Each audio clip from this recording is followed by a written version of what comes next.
السلام علیکم ورحمۃ اللہ وبرکاتہ۔ کیا حائضہ بیوی خاوند کی خدمت کر سکتی ہے یا ناپاکی کی حالت میں اس کے نزدیک ہو سکتی ہے؟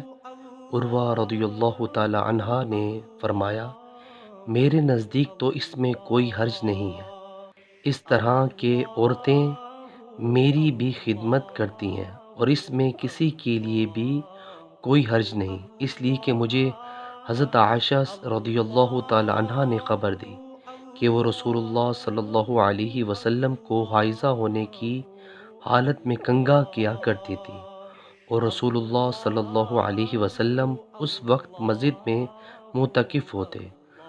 آپ اپنا سر مبارک قریب کر دیتے اور عائشہ رضی اللہ تعالی عنہ اپنا حجرہ ہی سے کنگھا کر دیتی، حالانکہ وہ حائضہ ہوتی۔